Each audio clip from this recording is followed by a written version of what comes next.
छोटी छोटी सी बच्चियां उसको देखकर उसकी सुंदरता की तारीफ करने लगे और कुछ औरतें उसकी तरफ हैरानी से देख रही थी।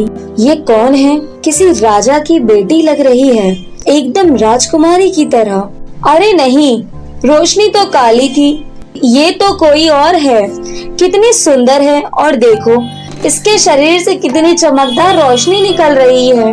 वो अपनी घर की तरफ चली गई। जैसे ही उसने गेट खोला, उसकी माँ ज्योति उसको देखकर हैरान हो गए। ये कौन है? माँ, आप मुझे पहचान नहीं पाई? मैं हूँ माँ, आपकी बेटी रोशनी। माँ के हाथ से कांच का बर्तन गिर गया और टूट गया। उसकी आंखों में आंसू आ गए। रोशनी, मेरी बच्ची, ये सब कैसे हुआ? तुम इतनी सुंदर कैसे हो गई मेरी बच्ची? रोशनी माँ के गले लग गई।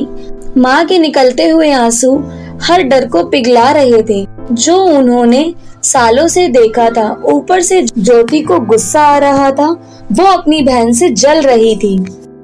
तू एक ही दिन में इतनी सुंदर कैसे हो गई? कोई न कोई राज है, तुम मुझे बताओ, चल चल जल्दी बताओ।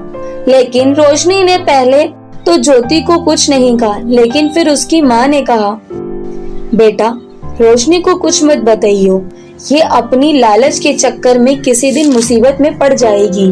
फिर रोशनी ने धीरे से कहा, ज्योति, ये सब मुझे एक परी ने वरदान दिया है। वो परी बस उन्हीं लोगों को वरदान देती है जो सच्चे और अच्छे होते हैं। लेकिन तुम अगर जानना चाहती हो तो सच्चाई और ईमानदारी से करना, तभी मेरी बहन तुम्हें वरदान मिलेगा। अब तो मुझे जल्दी बता, कहाँ है ये वरदान देने वाली परी? बता चल मुझे भी। ये जंगल में तालाब में रहती है, एक परी ने उसे दिया है ये वरदान। ज्योति बिना कुछ सोचे समझे जंगल की तरफ जाने लगती है। उसके दिमाग में बस एक ही बात थी, मैं भी रोशनी से ज्यादा सुंदर बन जाऊंगी। ये सोचकर वो तालाब के पास पहुंच जाती है। तालाब में अपनी अंगूठी फेंक देती है और परी का इंतजार करने लगती है।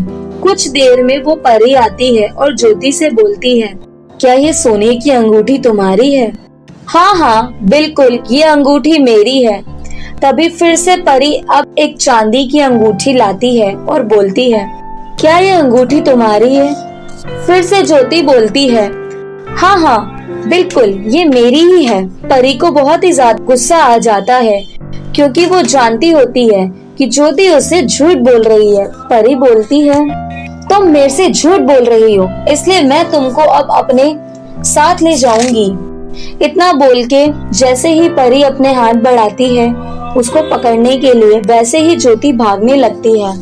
लेकिन परी अपने हाथ बढ़ाकर उसको पकड़ लेती है तो ज्योति बोलती है, मुझे माफ कर दो परी जी, मैंने लालच में ये सब किया, मुझे माफ कर दो।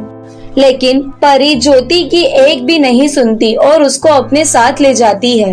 हेलो दोस्तों, तो कैसी लगी आप लोगों को हमारी ये वाली कहानी?